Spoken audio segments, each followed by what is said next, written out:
edition of Value My Vote 2011 one-on-one with the candidates, and we're joined today by City Council President candidate, Democratic candidate Leon Winthly Hector, Sr. Yes. How you doing today, sir? I'm doing well, and yourself? I'm just right. Thanks for joining us today.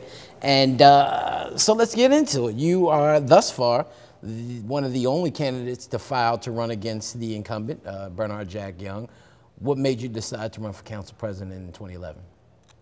Well, I lived in Baltimore for a little over 21 years. I have 12 grandkids.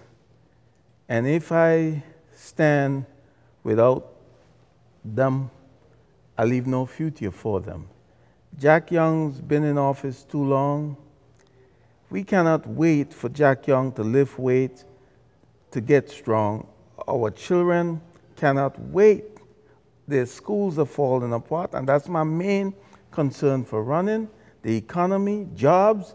We have young people that need to take care of their family, and our current administration is not doing that for us. Now, you talk about jobs. Well, of course, we have over 47,000 vacants in the city of Baltimore. Education is either 24th or 23rd, the lowest or the next to lowest, always in the state of Maryland. What would you do to change that around as the next city council president? We need to improve ownership. First, we need to stop John Hopkins from buying these homes and moving these people out to the county. We need to have police officers that work for Baltimore City, must live in Baltimore City. Also the firefighters. If you make money in Baltimore City and spend it elsewhere, our city dies. We cannot continue to move generations and generations of people out of Baltimore City and expect our city to thrive. No way. We have a biotech in the east, biotech in the west. Now they want to rebuild State Center with no inclusion of how we spend our money or how we get employment in Baltimore City. Speaking of education, it's usually about 15% of the total budget, where policing and public safety is about 40 to 45% after supplementary budgets towards the end of the fiscal year. What would you do to change that imbalance as council president? We need to cut waste. Our city right now is top heavy. I will give you one question and you will understand where I'm going. If the trash trucks are not picking up trash and they're not pushing snow, what are they doing? Okay? We have infrastructure that's over 80 years old. Why would you spend millions of dollars to clean them out with an auger that's metal against metal? Remember, the pipes are already old. Why are you trying to clean them out?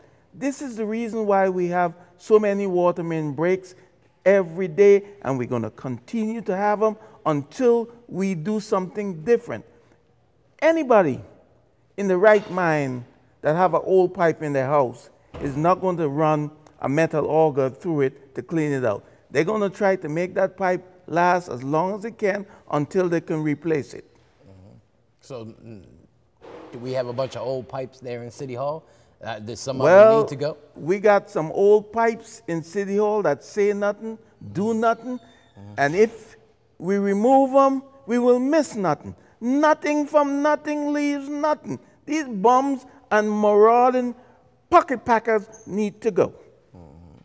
So, in your opinion, what would be the change if, say, for instance, one of the mayoral candidates, whoever that may be, was in and wanted to push some things that you weren't in favor of as council president? How would you then stand up to the mayor? Well, the mayor needs to be strong, but we need to also have a stronger city council president, because that's where the rules and guidelines are formulated for the city of Baltimore. Now, if we got a weak elected official, we get nothing. We need a city council president that's stronger than the mayor. When the mayor comes with something that does not make sense, like what we have with the infrastructure, you tell me anybody in their right mind would spend so many millions of dollars to clean out pipes versus replacing them. If we had started replacing those pipes in 2004, by now we would have finished replacing all the pipes in Baltimore and our city would not be incurring so much millions of dollars in overtime and also waste. Our city, look how many trucks are parked on the underpass, at Woodburn, everywhere. If you count those dollars of waste every day and every week, we can cut the budget and also we can cut the taxes.